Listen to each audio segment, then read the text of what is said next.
La parole est à Pierre Morel-A-L'Huissier.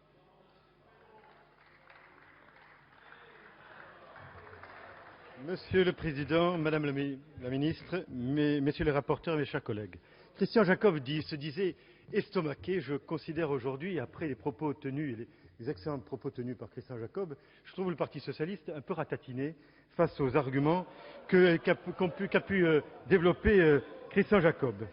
Mobilisé depuis plusieurs mois sur la problématique de l'exploration et de l'exploitation des gaz de schiste, c'est avec satisfaction et un certain soulagement que je prends la parole aujourd'hui pour ce qui est la dernière phase, du moins j'espère, parce qu'il semblerait qu'il y ait une saisine du Conseil constitutionnel, de ce dossier.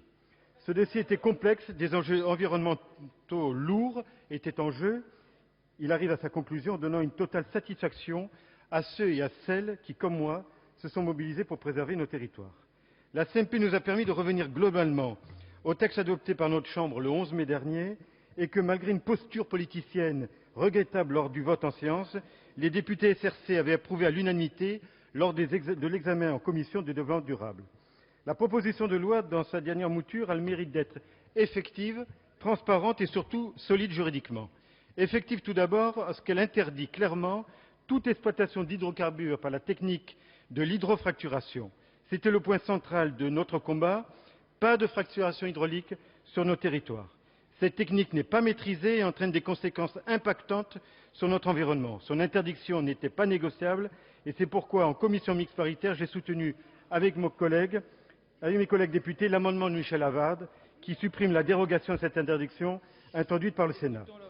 Transparente également. Sur ce dossier depuis le début, je n'ai de cesse de dénoncer l'opacité dans laquelle les permis exclusifs d'exploration ont été pris, ainsi que le manque d'informations dont nous, élus de la Nation, disposons. C'est seulement à la suite de ma demande à la CADA que j'ai pu avoir communication de l'ensemble des documents administratifs concernant la délivrance des permis exclusifs. Pour l'avenir, il était important que dans ce dossier tout soit fait dans la plus grande transparence, c'est chose acquise. J'ai en effet passé un amendement qui rend obligatoire la publication du rapport des détenteurs de permis exclusifs de recherche sur les techniques qu'ils vont utiliser.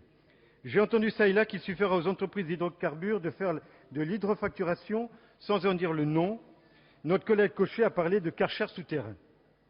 Eh bien, grâce à la disposition introduite par mon amendement, cela ne sera pas possible, qu'il y aura un contrôle des acteurs locaux dont la mobilisation ces derniers mois a montré leur détermination à empêcher la dénaturation de leur territoire.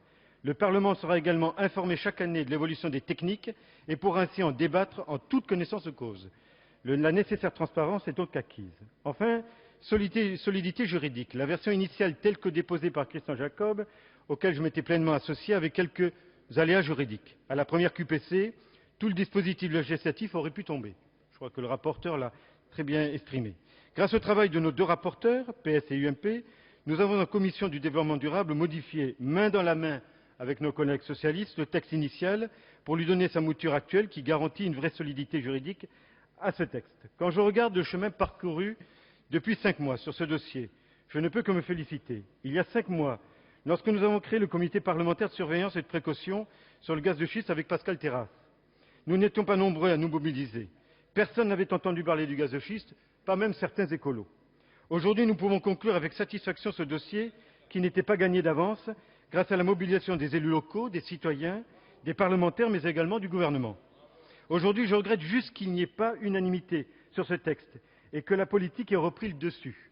Pour répondre à Pascal Terrasse, non, ce texte n'a pas de caractère environnementalicide, comme vous avez pu le dire, puisqu'au contraire, il préserve durablement notre environnement en interdisant l'hydrofracturation. S'il s'était agi de voter votre PPL, vous l'auriez voté. Aujourd'hui, votre problématique, c'est simplement de faire du bus médiatique.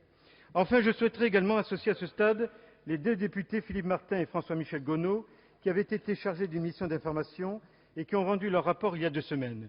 Ce rapport conforte pleinement mon analyse sur les dangers d'exploitation gazière, notamment dans les zones des Causses-Cévennes, que vous connaissez bien, Madame la Ministre, où il déclare, je cite, « particulièrement dubitatif et même réticent dans la perspective d'une exploitation gazière réalisée sur ces territoires. La complexité des sols et la spécificité du réseau hydrologique les incitent à la plus grande prudence. Je suis heureux que la Lozère ait su se mobiliser sur ce dossier, notamment André Barré, maire du Haut-la-Parade, et un simple citoyen, M. Gouache, membre d'un collectif anti-gaz de schiste. Ce d'autant que ce département est candidat à un classement UNESCO qui est en cours de discussion cette semaine. Pour conclure, le texte issu de la CMP garantit les avancées que nous avons votées il y a un mois dans cette Assemblée et permet de régler définitivement ce dossier, ce dont nous ne pouvons que nous réjouir. Merci. Mes chers collègues, j'informe l'Assemblée que sur ce texte, je suis saisi d'une demande de scrutin public par le groupe SRC. Le scrutin est annoncé dans l'enceinte de l'Assemblée.